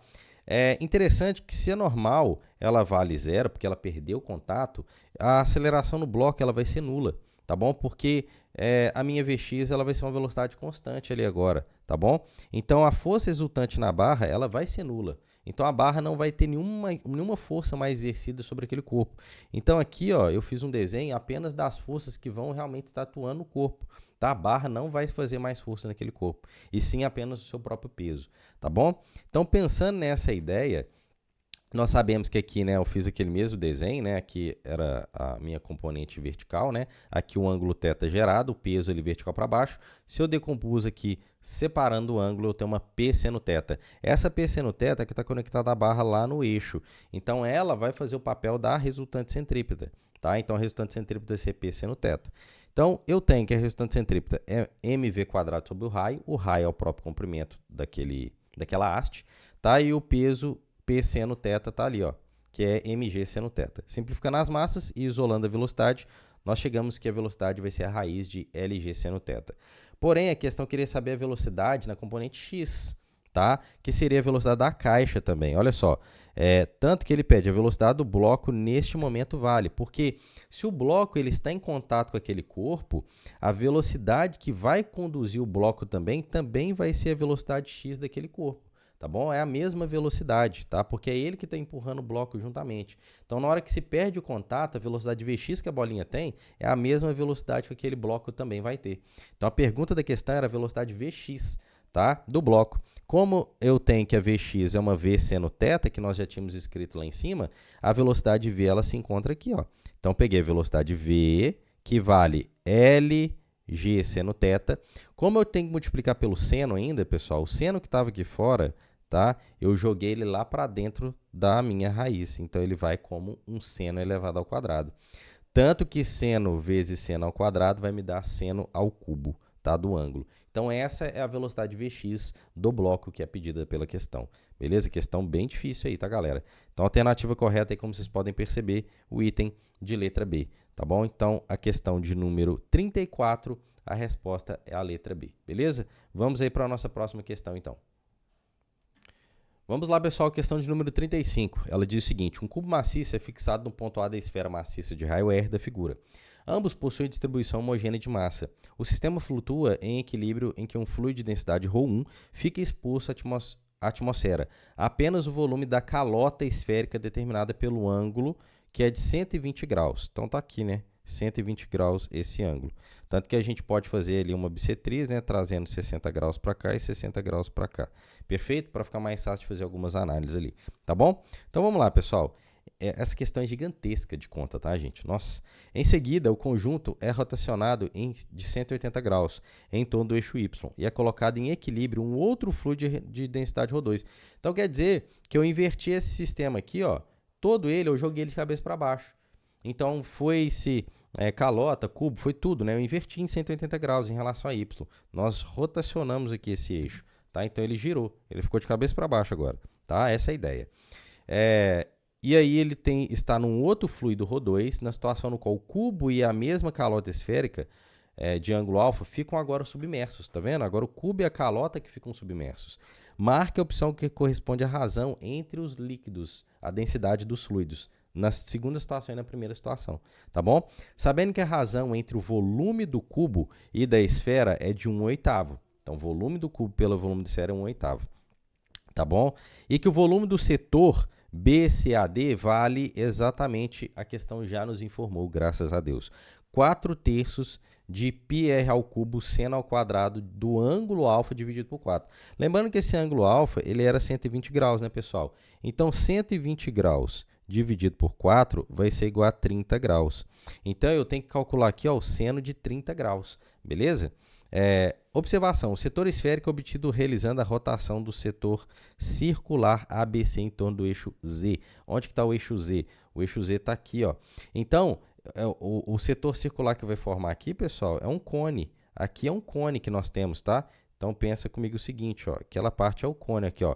Aqui seria o ponto B, aqui seria o C e o D, tá? Então, nós vamos ter um cone aqui, ó, tá vendo? Ó, ali é um cone que a gente tem, tá vendo? Ó, no desenho, tem que ter essa visão aí dessa questão, tá bom? Enfim, galera, vamos lá, questão aqui bem extensa. Primeiramente, o que nós temos que fazer? O volume do setor, como foi dado na questão, que era 4/3 de πr ao cubo seno ao quadrado de 120 sobre 4. Então, já fazendo o cálculo, né, vai dar o seno ao quadrado de... Aqui vai ser o seno de 30, meio ao quadrado vai dar 1/4, né? Fazendo o cálculo, 1/4 vai cortar, né? Praticamente você vai ter πr ao cubo sobre 3.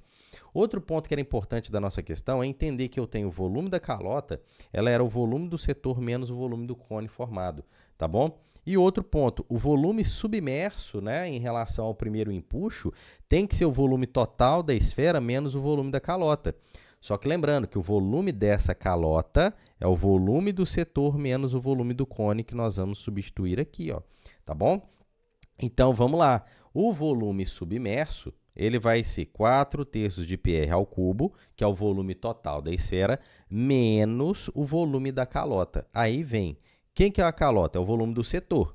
Nós acabamos de calcular o volume do setor, que ele está aqui, ó. Então, nós substituímos ele aqui, menos o volume do cone. Gente, o volume do cone é 1/3 da área da base vezes a altura, tá? Então, vai ser 1/3. A área da base está aqui, que é π r ao quadrado, né? A base vai ser exatamente, eu tenho que ver aqui, ó. Vamos pegar o desenho? Eu fiz um aqui abaixo. Olha aqui, ó. A base é essa, tá vendo, ó? Então, ela vale R seno de 60, tá bom? Então, por isso que aqui nós vamos ter, ó, o valor de raiz de 3 sobre 2, que é o 160. Tá vendo? Então, o raio vezes o 160, que é a raiz de 3 sobre 2. Então, o raio está aqui elevado ao quadrado. Tá vendo? Então, a base está aqui, ó. 1/3 da área da base vezes a altura, que é R sobre 2. E a altura, ela está aqui, ó, que vale R cosseno. O cosseno vale meio. Tá bom? Então, vai ser R sobre 2. Tá bom? Então, tá ali a altura. Beleza, pessoal? Então, onde que eu parei? Tá aqui, ó. Então, esse ponto aqui que nós paramos, tá? Então, lembrando que isso aqui, ó, é a área da base vezes a altura. Então, questão com muita conta. Fazendo todos os cálculos, nós chegamos no volume submerso de 9π quadrado, 9πr ao cubo sobre 8, tá bom? E aqui nós já podemos fazer o empuxo, então, do primeiro corpo, tá? Porque eu já tenho um volume submerso, que nós acabamos de encontrar, que este é o valor do volume submerso. Então, o empuxo vai ser a densidade 1, gravidade, volume, submerso tem que ser igual ao peso. Pronto. Agora, o que foi aconteceu? Nós giramos o corpo de cabeça para baixo. Agora, o volume submerso vai ter que ser o volume de toda a calota mais o volume do cubo, como ele está girado de cabeça para baixo. Girou em 180, a questão falou. Não foi? Então, o volume submerso agora vai ser o volume da calota, que nós já tínhamos calculado, que é πr ao cubo dividido por 3, menos aqueles mesmos cálculos, pessoal, que a gente fez acima. Tá? Então, tá aqui, ó. Esse aqui é o volume da calota. Ele tá aqui, ó. Tá? Opa, tudo isso aqui, ó, é o volume da calota. Tá vendo? Que nós já tínhamos calculado. Então, eu só copiei ele aqui embaixo de novo. Tá certo? Mais o volume do cubo. Só que o volume do cubo, ele foi dado que era 1/8 do volume da esfera. O volume da esfera está aqui, ó. 4/3 de πr ao cubo vezes 1/8, porque a própria questão tinha falado. Então, o volume agora submerso que nós temos vai ficar 9πr ao cubo dividido por 24. Então, aqui eu já posso calcular o empuxo 2 sendo igual ao peso, porque é uma situação de equilíbrio também. Então, o empuxo ρ2, gravidade, e o volume submerso que nós temos agora tem que ser igual ao peso. O que nós fizemos? Essa aqui é uma equação 1, essa aqui é uma equação 2. Então, eu igualei peso com peso. Ao igualar peso com peso, o que nós vamos chegar? Ali, ó, igualei o peso com peso. Eu tenho ρ1, aqui eu vou simplificar a gravidade, tá vendo? Ó? E simplificando outros valores ali também, né, como esse 9πr ao cubo também simplifica, vai sobrar somente o 24 por 8, tá? Então, ρ2 por ρ1 vai ser 24 por 8, 24 por 8 é igual a 3. E essa é a razão entre as densidades aí pedidas nessa questão, beleza? Então, a resposta correta, letra C. Tudo bem, galera? Questão pesadíssima, tá? Questão pesada, muita conta, tá? Então, questão 35, como vocês estão vendo aí, ó, letra C. Tudo bem? Vamos aí para a nossa próxima questão, então. Vamos lá, galera, questão de número 36. 4 partículas de massa mzinho estão em repouso nos vértices de um quadrado de lado L e são conectadas por molas de constante elástica K e de comprimento natural L, tá bom? As partículas são simultaneamente arremessadas em direção ao centro do quadrado com a mesma velocidade. Supondo que as partículas não colidam entre si, quanto valerá a frequência angular de oscilação do sistema? Então, vamos lá. Se ao jogar as partículas, então, uma partícula veio para cá, outra para cá, outra para cá, outra para cá. O deslocamento gerado aqui, né, pessoal, que elas vieram aqui para o centro, ó, esse deslocamento que eu chamei aqui de x, tá bom? Então, esse deslocamento é x. Então, quer dizer que a mola, quanto que ela deformou, se nós formos analisar? Essa aqui é a deformação de uma parte dela e aqui está outra deformação. Então, a mola deformou este pedaço com esse pedaço. Como nós sabemos que ele é regular a questão, né? E, obviamente, aqui eu vou ter um ângulo de 45 graus, e aqui também é 45 graus. Se a minha diagonal vale x, os meus lados valem x raiz de 2 sobre 2. Tá bom? Beleza? Ok? É porque a gente tem que lembrar que a diagonal é o lado vezes a raiz de 2. Quando você pega o lado e multiplica pela raiz de 2, você vai achar o valor de x, tá bom? Da diagonal, que ela já vale x. beleza? Então, o lado ele tem que valer x raiz de 2 sobre 2, beleza? Lembrando que todo lado da questão, né, o lado quadrado é L, perfeito? Então, o que acontece? Nós já vamos gerar uma força elástica. A força elástica ela é dada pela constante elástica vezes a deformação. Já vamos vir para cá, porque daqui a pouquinho a gente já consegue... Não, vou deixar assim ainda. Depois eu comento aquele outro ponto ali. Pronto. Então, a força elástica ela é dada pela constante elástica vezes a deformação. Só que a gente for parar para pensar e analisar, o que acontece? Eu tenho que pensar numa força resultante, né? Porque eu tenho uma força que vai ser exatamente kx sobre 2 aqui e outra força kx sobre 2 para cá, que é gerado, né, na mola. Então, essa força resultante aqui vai me dar exatamente qual o valor? Vai me dar, quando você faz o cálculo da força resultante, kx raiz de 2 para dar a hipotenusa, vai ser exatamente 2kx, tá bom? Então, essa resultante aqui vai me dar o valor de 2kx. Como a força elástica é uma força restauradora, tá bom? Eu vou ter ali exatamente o valor negativo. Então, isso aqui é como se fosse a minha constante elástica equivalente. Tá? Então, a minha constante K para esse modelo de questão, ela tem exatamente aquele valor, tá certo? Vamos ampliar aqui, ó. Ela tem exatamente aquele valor ali de 2K. Então, analisando o período de um sistema de um MHS, nós sabemos que o período é 2π raiz de m sobre K. O K vale 2K. E se nós sabemos que a nossa velocidade angular é 2π sobre t, então, olha só, eu pego aqui, ó, esse t e jogo para cá, né? Olha lá, eu já vou ter 2π sobre t, e este valor aqui eu vou jogar para o outro lado, tá? Então, o 2k vai passar para cima e o m vai passar dividindo. E aí nós temos a nossa velocidade angular, que vale 2k sobre m. E foi isso o pedido da questão. Ele queria saber exatamente qual era a frequência angular ou a velocidade angular aqui desse sistema, que vai ser 2k sobre m, né? A raiz de 2k sobre m. Então, o item correto aí para essa questão, letra C. Vamos para a próxima? Bora lá? Questão de número 37, pessoal, uma questão bem interessante que vai envolver centro de massa aqui de um sistema binário, né, de gravitação. Duas estrelas de massas M1 e M2 movem apenas devido à atração gravitacional mútua e descrevem órbitas circulares em torno do centro de massa do sistema. A distância entre elas vale dzão. Se gzão é a constante de gravitação universal, o módulo da quantidade de movimento de cada estrela para um observador no referencial do centro de massa vale. Então, vamos lá.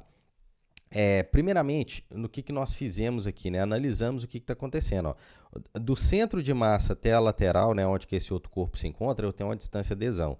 Tá? Então, aqui a distância dzinha é do centro de massa em relação à massa M1, e aqui eu tenho uma distância d2 da massa M2 até o centro de massa. Tá bom? E, obviamente, né, nós temos uma relação de dzão que é d1 mais d2, né? Que esse pedacinho aqui é d1 e o outro pedaço aqui d2, né? Então, dzão vale a soma daquelas duas distâncias, tá bom? Então, dzão é d1 mais d2.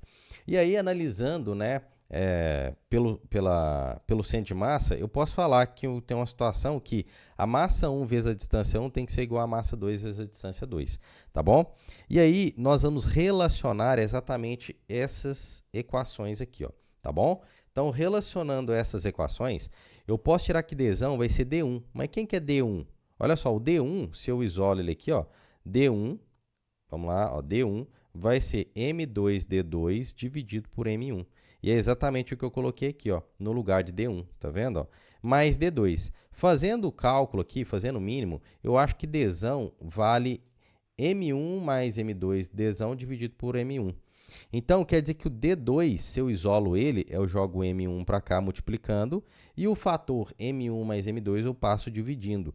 Então, pronto, esse é o meu fator da distância d2. Vai ser m1d dividido pela soma das massas. Analogamente, eu também vou ter a distância d1, que vai ser m2d2 dividido pela soma das massas. Pronto, essas distâncias d1 e d2 que nós temos. Analisando a equação, né, pessoal, que nós temos, eu posso ver, né, como é uma situação de rotação, que a força gravitacional ela vai fazer o papel de resultante centrípeta. Então, eu tenho que a força gravitacional está aqui escrita e a resultante centrípeta, por exemplo, eu peguei o corpo 2 como referência, vai ser a massa 2, velocidade 2 ao quadrado dividido por d2.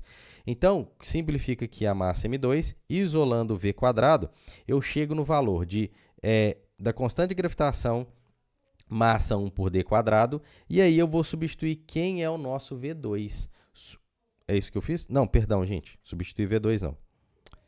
Eu substituí a massa M1, tá? Desculpa. Não, substituir M1? Calma aí que eu tô pensando aqui.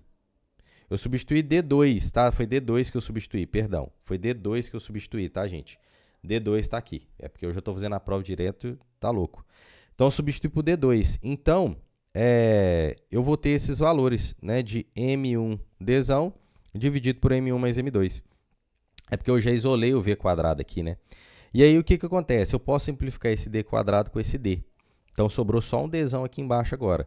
Então, sobrou Gm1 dividido por M1 mais M2 sobre dzão. Como está dentro da raiz quadrada, eu passo a raiz em todo mundo. Então, ó, M1 vezes M1, M1 quadrado. E o M1 saiu da raiz, tá bom? Então, ficou a raiz quadrada dos valores da constante dividido por dzão M1 mais M2.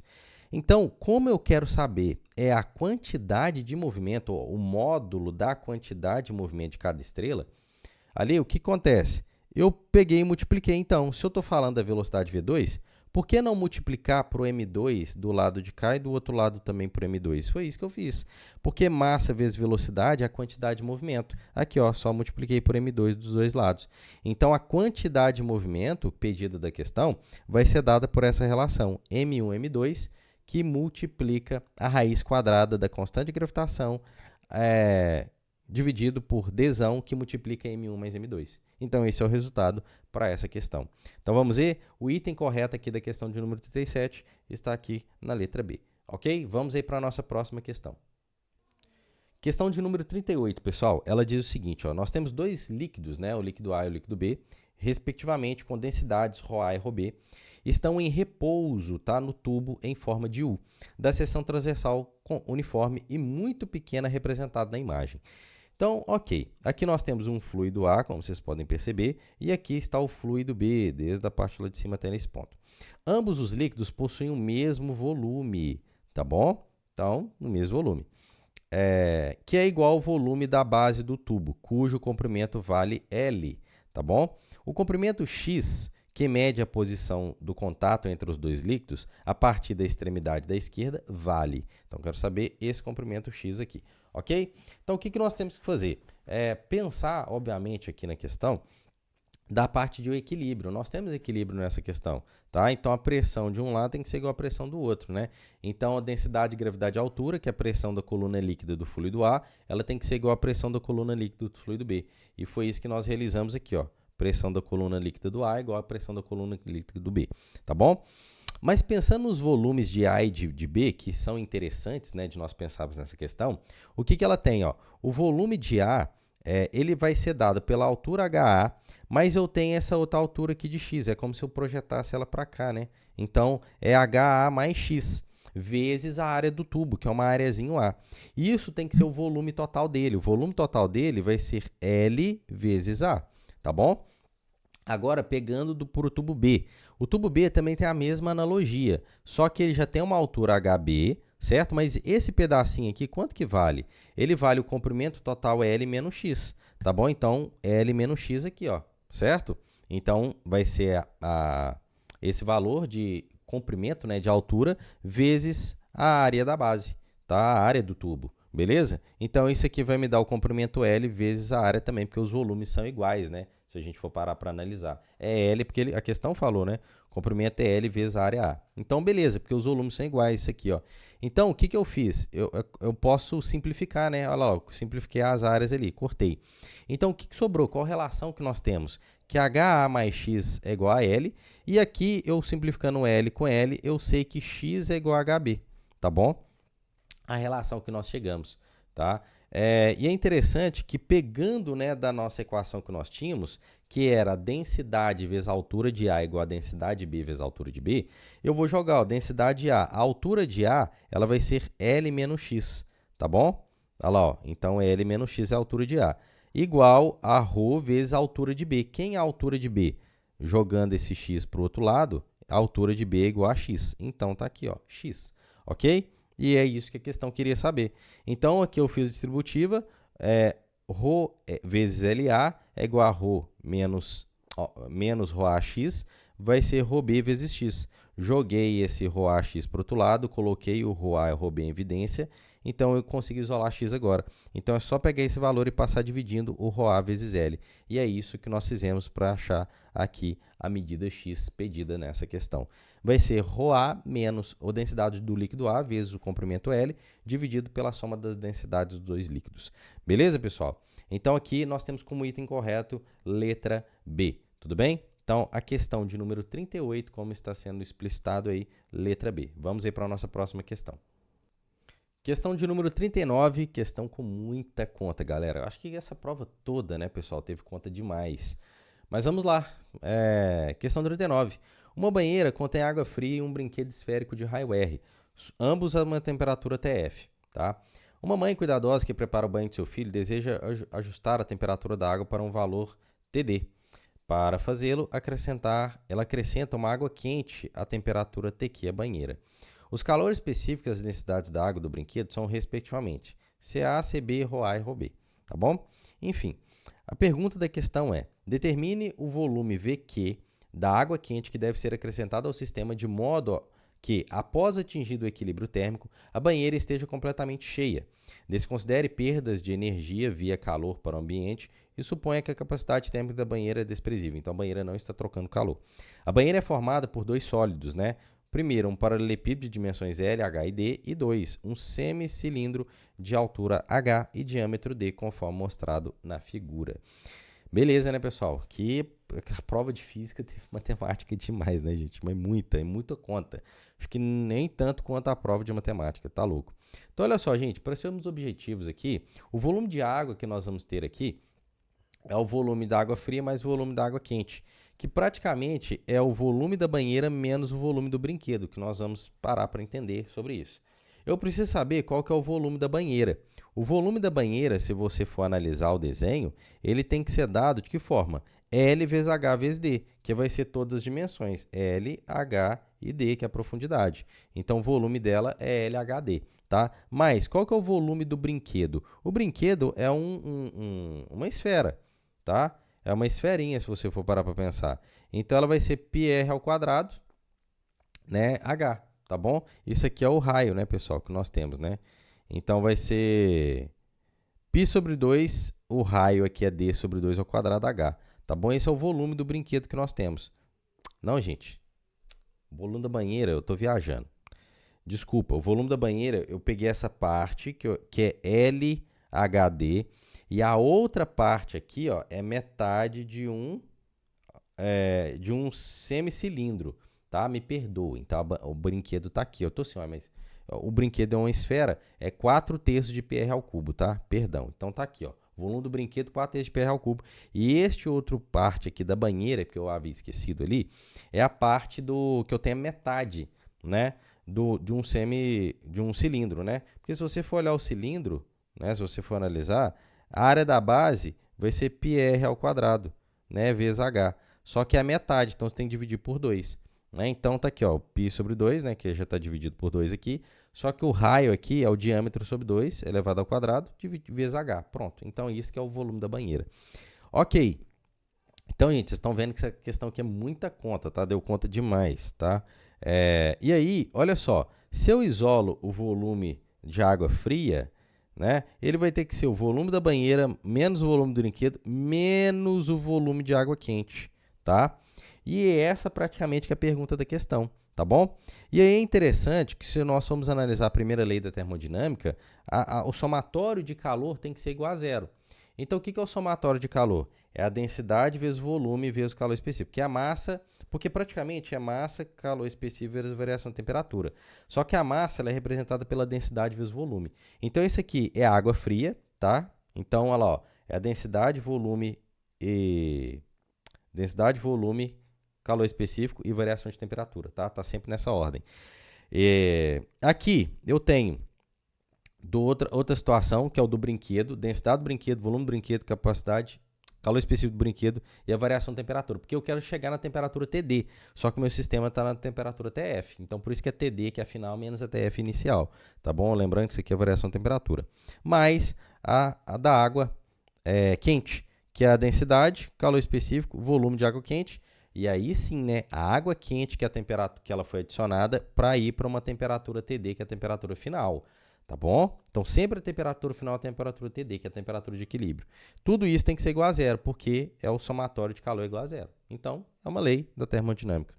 Então, gente, aí o que acontece? Como a pergunta da questão é exatamente o volume de água quente adicionado, eu vou pegar esse volume da água fria, que é o volume da banheira menos do brinquedo menos da água quente, e vou substituir aqui. Porque depois, em toda a nossa equação, eu cancelo o volume de água fria e vai sobrar só o volume de água quente para o cálculo. Então, galera, agora sejam felizes, porque olha o tamanho dessa expressão. Então, essa é a resposta do volume de água quente, tá? 4πr ao cubo, que multiplica a temperatura de equilíbrio menos a temperatura da água fria, dividido por 3TQ, que é a água quente, menos TF. Abre parênteses, 3HD, que multiplica 8L mais π sobre D, dividido por 32πr ao cubo, mais a densidade do brinquedo, capacidade, calor específico do brinquedo, dividido pela densidade da água, calor específico da água, menos 1. Pronto, essa é a nossa resposta, tá? Que se encontra na alternativa de letra A, tudo bem? Então, questão extensa demais, muita conta, muito cálculo essa aí, tá? Mas, praticamente, essa é a estrutura, né, do raciocínio a ser dada por essa questão aí de número 39, beleza? Então, questão de número 39, letra A. Vamos aí para a nossa próxima questão. Questão de número 40 e última questão da prova, uma questão de cinemática bem interessante, tá, pessoal? Ela diz o seguinte, ó, análise cinemática de barcos em uma competição a remo pode ser realizada tratando-os como partículas que partem do repouso e se deslocam sobre a água em linha reta. Sabe-se que os alunos do DEFON utilizam a estratégia de acelerar uniformemente o barco e atingir 54 km por hora nos 10 segundos, tá? Então, 20 metros por segundo. Ó, perdão, gente. 54 km por hora é 15 metros por segundo, beleza? Iniciais da competição. Em seguida, mantém a velocidade constante até atingir 3/4 da distância total do trajeto, instante em que passa a acelerar uniformemente até o final do trajeto, atingindo a velocidade final de 72 km por hora, que aí sim é 20 metros por segundo. Sabendo que a velocidade média do barco é de 15 metros por segundo, marque a opção que corresponde à distância total percorrida pelo barco. Essa é a pergunta da questão. Então, aqui nós fizemos um gráfico para analisar as etapas que nós estamos realizando nessa questão. Porque é interessante, primeiramente, nos primeiros 10 segundos de movimento, eu chego até uma velocidade de 15 metros por segundo partindo de zero. Então, eu tenho um movimento variado aqui, obviamente. E nós sabemos que num gráfico de velocidade por tempo, a área representa o deslocamento. Então, esse deslocamento é 75 metros, que vai ser 15 vezes 10 dividido por 2, né? A área de um triângulo. Já aqui, o que acontece? Depois ela foi mantida constante a velocidade por um certo instante de tempo T1. Então, de 10 até esse instante de tempo aqui, eu sei que é T1. Se a velocidade é sempre 15 constante, aqui o deslocamento desta região vai ser 15 vezes T1, tá bom? Depois, o que aconteceu? Ele acelerou, tá? E passou, e obviamente que até esse ponto A que a questão nos disse, que todo esse trajeto, né, que nós estamos analisando, foi apenas o quê? 3/4 da distância total do trajeto, tá? A questão nos informou isso, beleza? Continuando aqui, ó. Depois ele foi para uma velocidade 20 e aí nós temos outra estrutura. Eu tenho outro instante de tempo que daqui para cá eu chamei de T2. Então, se eu faço uma seção, né, para ficar mais fácil, aqui eu tenho um retângulo e ali um triângulo, tá, aqui em cima, eu vou ter a mesma coisa, ó. Se eu prolongo aqui, eu vou ter 15 vezes a base, que é T2, e aquele triângulo ali vai ser base vezes a altura sobre 2. A base aqui é T2, a altura é 5. Dividido por 2. Então, vou ter 5T2 sobre 2. É a área daquele pedacinho. Então, aquela área total ali, né, somando 75 mais 15T1 mais 15T2 mais 5T2 sobre 2, vai me dar a distância total percorrida, tá? Como ele quer saber a distância total percorrida pelo barco, nós vamos encontrar. Até mesmo pegando essa velocidade média vezes o tempo total, que é interessante. Se eu descubro, então, T1 e descubro T2, eu poderia pegar 15 e multiplicar pela soma desses tempos, que vai ser 10 mais T1 mais T2, já tendo a velocidade média. Também dá para fazer assim, tá? E foi isso que nós realizamos. Então, aqui, pessoal, só para nós vermos os cálculos aqui, ó. Eu peguei exatamente o que a questão falou. 15 mais, 75 mais 15 em T1 era 3/4 do deslocamento total. Então, somei todas aquelas distâncias, beleza? Multipliquei a equação toda por 4. Assim, nós temos 300 mais 60 T1, 225, 45 T1, 45 T2, mais 15 T2 sobre 2. Multipliquei por 2 aqui a equação para arrancar esse 2 fora aqui, beleza? Então, deu 600 mais 120 T1, 450, igual a 90 T1, 90 T2 e 15 T2. Pronto. Organizando aqui o nosso cálculo, né, que eu joguei o 450 para o outro lado, vai dar 150. Esse valor de 120 T1 eu joguei subtraindo 90, então deu menos 30 T1. E aqui 90 mais 15 deu 102 T2. Beleza? Simplificando, nós chegamos nessa primeira equação. 10 menos 2 T1 mais 7 T2. Ok? Então, aqui está a nossa primeira equação. E aí, o que acontece? Eu vou chegar em outra equação fazendo a velocidade média. Porque a velocidade média é a distância total percorrida. Esse aqui é o espaço total percorrido. É total, né? Total. Pelo tempo total também, tá, pessoal? Então, o espaço total percorrido vai ser quanto? Ele vai ser 4/3 de 75 mais 15 T1. Por quê, Igor? Você sabe que é esse valor? Porque ele está aqui, ó. Opa, fui para outra questão, gente. Foi mal. Ele está aqui, ó. Ele está aqui. Onde que eu coloquei ele, meu Deus do céu? Ah, aqui, ó. Achei. Ele está aqui, ó. Pega esse valor aqui, ó. 4 e o 3 passa dividindo. É a mesma coisa, tá vendo? A distância total vai ser 4/3. Tá bom? O 4 eu joguei para lá e o 3 eu passei dividindo. De quem? De 75 mais T1. Tá vendo, ó? Foi isso que eu fiz, olha lá, 4/3 de 75 mais T1 é a distância total. E eu vou dividir pelo tempo total, que é a soma dos tempos, como eu comentei, que é 10 mais T1 mais T2. Resolvendo aqui essa questão, nós vamos ter 150 mais 15 T1 mais 15 T2 é igual a 100 mais 20 T1. Somando tudo, né, e ajustando, nós chegamos na segunda equação, que 10 é igual a T1 menos 3T2. Então, nós temos duas equações. Uma que é essa e a outra equação que nós temos ali acima, tá? Pegando, pessoal, a equação 1 e 2, né, como eu peguei, nós chegamos nos seguintes resultados para tempo. O primeiro instante de tempo é 100 segundos e o segundo instante é 30 segundos. Então, aqui eu gastei exatamente 100 segundos de movimento e aqui eu gastei 30 segundos de movimento.